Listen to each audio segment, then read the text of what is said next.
सिमरन की छोटी बहन विभा माँ के होते हुए भी सिमरन के ही पीछे लगी रहती थी। सिमरन, आ गई हो तो इसे खाना खिला दो। बोल रही है तुम जब तक नहीं खाओगी ये भी नहीं खाएगी। क्या है विभा, तुम खा लिया करो ना, मुझे ऑफिस से आने में देर हो जाती है। और कोई छोटी बच्ची तो हो नहीं तुम जो खाना भी नहीं खाती हो कि दीदी आएगी तो ही खाऊंगी। हाँ हाँ, छोटी बच्ची ही समझ लो। और एक बात, जब आपको पता है कि मैं आपके बिना नहीं खाती हूँ तो रोज रोज क्यों बोलती हो? अरे क्या है ये, दोनों बहनें कम माँ बेटी ज्यादा लगती हो। अरे दीदी की शादी हो जाएगी तब क्या करेगी बोल? जब होगी तब की तब देखेंगे। मैं तो दीदी के साथ ही रहूंगी हमेशा। दोनों की शादी ऐसे घर में कर देंगे जहाँ दो भाई हो। खैर, मामला आया गया हो जाता है। एक दिन सिमरन के पापा जब घर आते हैं। तुम लोगों के लिए अच्छी खबर है। वर्मा जी है ना मेरे दोस्त, उन्होंने सिमरन बेटी के लिए रिश्ता बताया है। बहुत अच्छा लड़का है, सिमरन को भी पसंद कर लिया है और कल वो लोग आ रहे हैं सिमरन को देखने अपने घर।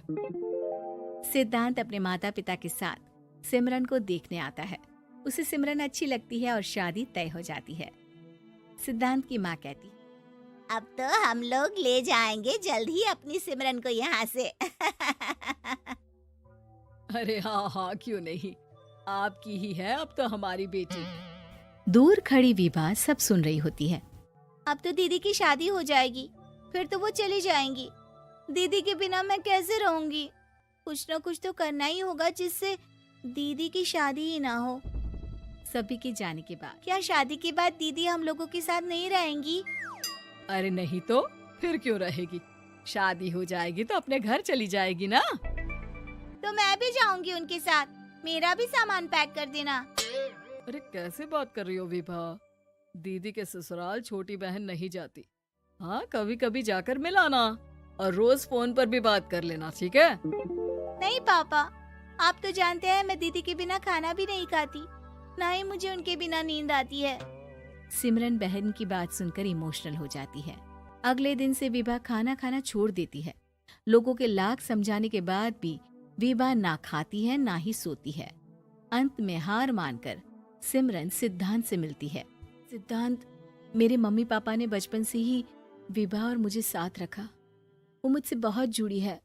मुझे उसकी टेंशन रहेगी शादी के बाद, क्योंकि वो मेरे बिना नहीं रह सकती है।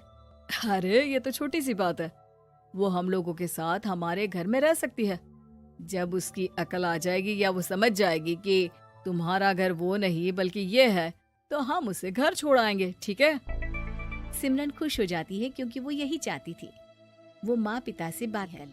अरे कैसी बात कर रही हो सिमरन, भला बेटी के ससुराल में हम छोटी बहन को कैसे भेज दे? जमाना क्या कहेगा? अरे तू पागल हो गया है, मना कर दे। इस शादी में इन लोगों का तो ये चलता ही रहेगा। कभी बहन यहाँ आ रही है, कभी वो बहन के पास जा रही है। अरे शादी हो रही है, कोई मजाक थोड़ी ना हो रहा है ना बाबा ना। माँ कैसी बात कर रही हो? सिमरन से मैं जुड़ाव महसूस कर रहा हूँ और इतनी सी बात के लिए इतनी अच्छी लड़की को कैसे छोड़ सकता हूँ? सिद्धांत की भी जिद होती है कि वो सिर्फ सिमरन से ही शादी करेगा, और होता भी वैसा ही है। सिद्धांत और सिमरन की शादी हो जाती है और दहेज में आ जाती है विभा। शादी के बाद बुआ सास कहती है, अरे माँ ना, साली आधी घर वाली होती है, लेकिन ये क्या, तुम तो उसे घर ही ले आए। तभी चाची कहती है, सिद्धांत को तो हम लोगों ने सीधा समझा था, लेकिन सबसे तेज तो यही निकला। अरे देखो कैसे दहेज तो नहीं लिया, लेकिन साली पर कब्जा कर लिया।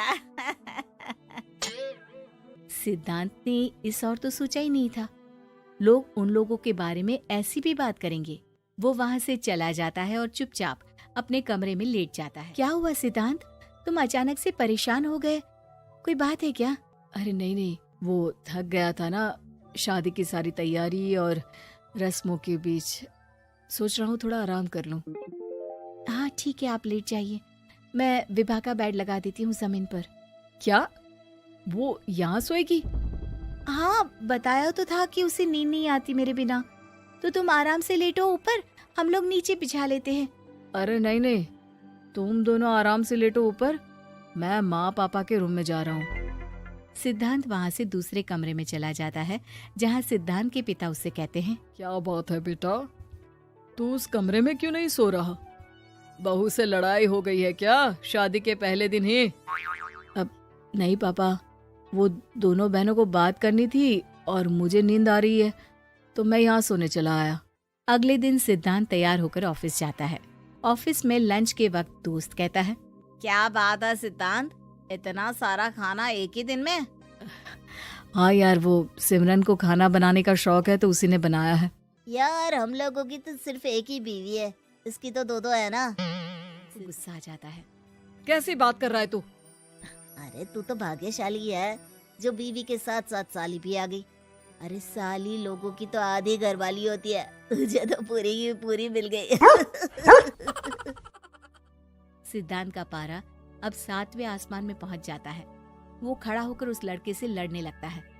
हाँ, मेरी शादी में मेरी बीवी के साथ मेरी साली भी आई है, ये सच है, लेकिन सिर्फ कुछ समय के लिए, क्योंकि उसने सिमरन को बचपन से ही माँ की तरह देखा और यूं अचानक वो सिमरन से अलग नहीं रह सकती थी। इसलिए सोचो, अगर मेरी बीवी उसके लिए माँ का स्थान रखती है तो मेरा दर्जा क्या हुआ? तभी वहाँ बॉस आ जाता है। माफ करना सिद्धांत, यहाँ इस मेंटल लेवल के लोग हैं, जरूरी नहीं साली सिर्फ आधी घरवाली ही हो, कभी वो छोटी बहन तो कभी बेटी भी होती है। वेल डन सिद्धांत। सिद्धांत को अब ऑफिस में कोई कुछ नहीं कहता, लेकिन आस पड़ोस का वो तो वही हाल रहता है। सिद्धांत ऑफिस से घर की ओर आ रहा होता है कि रास्ते में उसे अपनी कॉलोनी का दोस्त मिल जाता है। क्या बात है, चेहरे की चमक बता रही है, शादी से बड़ा खुश है तू, क्यों? हाँ यार, अच्छी लड़की और अच्छा परिवार मिलना कहाँ होता है जल्दी आजकल। यार हमें भी दिला देना ऐसा परिवार जहाँ एक के साथ एक फ्री की स्कीम चल रही हो। सिद्धांत को फिर गुस्सा आ जाता है। वो दोस्त को मारने के लिए हाथ उठाता ही है कि वहाँ विभा आ जाती है। अरे जीजू, रहने दीजिए ना, ये लोग नहीं समझेंगे कि इंसानियत क्या होती है। ये सच है कि दीदी से कैसे दूर रहना, ये मुझे पता नहीं था। आपने मुझे दीदी के पास रहने का मौका देकर ये समझने का मौका दिया कि लड़की का असली घर उसका ससुराल होता है।